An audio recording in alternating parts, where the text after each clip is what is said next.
Olá, benditos! No vídeo passado, eu falei para vocês que o livro de Deuteronômio é essencialmente composto de 3 discursos de Moisés. E hoje nós vamos refletir sobre a primeira parte do último discurso, do terceiro discurso dele. Moisés relembrou o povo que cerca de 40 anos antes, no Monte Horebe, ou Monte Sinai, porque Horebe em hebraico, Sinai é em grego. Nesse monte, Israel tinha feito uma aliança com Deus. Mas aquela geração incrédula havia morrido no deserto ao longo dos 40 anos e agora era chegada a vez da nova geração ter a oportunidade de mostrar a sua fé no Senhor. Por isso, Moisés iria renovar ali a aliança com a nova geração. Ele convocou todo o povo e começou a relembrar as grandes maravilhas que Deus havia feito desde a saída do Egito. As pragas, a morte dos primogênitos, a abertura do Mar Vermelho, a destruição dos exércitos egípcios, as vitórias conquistadas, o maná, o milagre da água que brotou da terra, enfim, milagres e mais milagres. Moisés então disse uma coisa curiosa no versículo 4. Mas até hoje o Senhor não lhes deu mente que entenda, olhos que vejam e ouvidos que ouçam. Veja que os milagres em si mesmos não poderiam mudar em nada o coração do povo de Israel.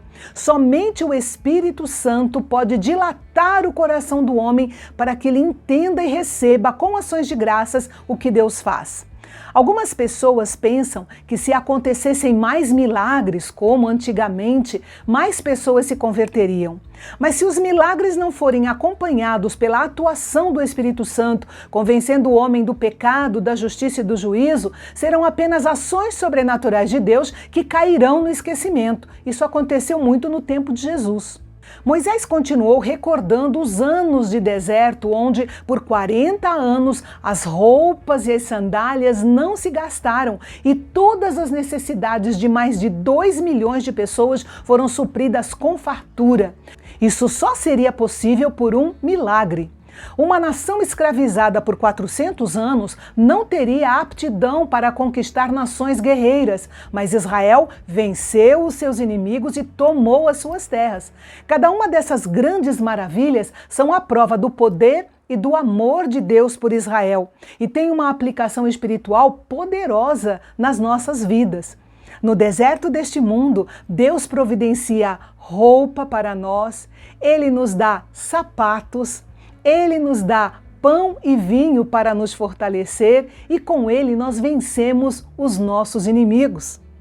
Relembrar todas essas maravilhas, a grandeza do amor e do poder de Deus, deveria tornar o povo de Israel mais comprometido do que nunca com a aliança com Deus. A renovação da aliança foi feita com toda a nação. Isso incluía os líderes, os homens, as mulheres, as crianças e até os servos. Todos foram incluídos no desejo de Deus de entrar em aliança para ter um povo para si mesmo. Ele não estava apenas procurando algumas pessoas importantes e talentosas ou apenas uma tribo espiritual como os levitas. Deus queria que toda a nação fizesse parte desse povo especial. Até mesmo os descendentes dos israelitas reunidos diante do Senhor também foram incluídos nessa aliança. Israel já tinha visto todas as abominações e a idolatria desenfreada das nações vizinhas. Deus já havia alertado o seu povo várias vezes para que eles tomassem o cuidado de não se envolver nas mesmas práticas. Se alguém se afastasse do Senhor e se envolvesse com a idolatria, sofreria as maldições descritas nos versículos 20 e 21, mesmo que dissesse estar em paz praticando a idolatria. Ora, uma pessoa pode se envolver deliberadamente em pecado e dizer que está em paz, ou não está sentindo que pecou. Mas na realidade, essa é uma falsa paz. É como o bêbado que diz que está feliz porque está bêbado, mas sua felicidade é baseada em uma ilusão. Na realidade, ninguém pode abandonar o Senhor e escapar das consequências. O propósito de Deus em trazer julgamento contra aqueles que violassem a aliança era deixar um sinal para as próximas gerações e os estrangeiros. Quando eles vissem a devastação vinda na terra como consequência da quebra da aliança com Deus, eles estariam inclinados a obedecer.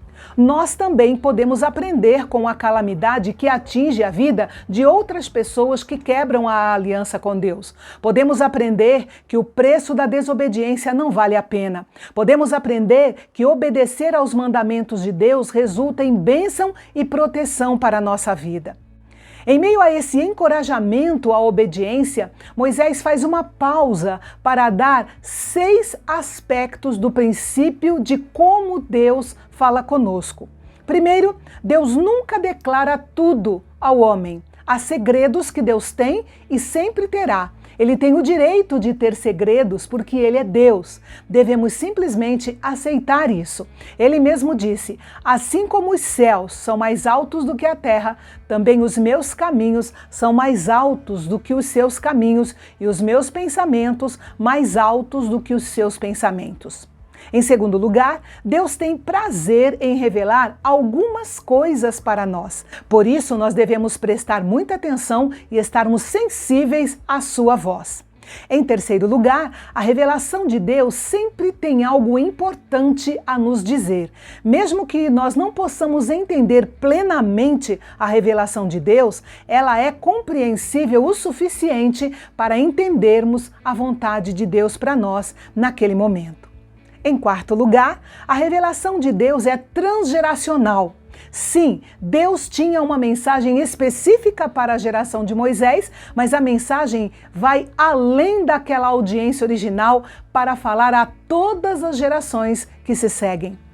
Em quinto lugar, a revelação de Deus é eterna. Sua palavra não apenas dura para sempre, mas é sempre relevante e por isso deve ser valorizada em nossas igrejas. E, finalmente, a revelação de Deus deve ser importante para nós. Ele não falou conosco apenas para satisfazer a nossa curiosidade sobre as coisas espirituais. Ele falou conosco para influenciar fortemente a nossa maneira de viver. Aqueles que são apenas ouvintes da palavra e não praticantes ainda não entenderam nem receberam realmente a palavra de Deus. E amanhã eu volto para refletirmos juntos sobre a segunda parte desse discurso com palavras tão preciosas pronunciadas por Moisés. Eu tenho certeza que você será muito abençoado. Por isso, eu te espero amanhã aqui no canal Bendito, onde a teologia é para todos.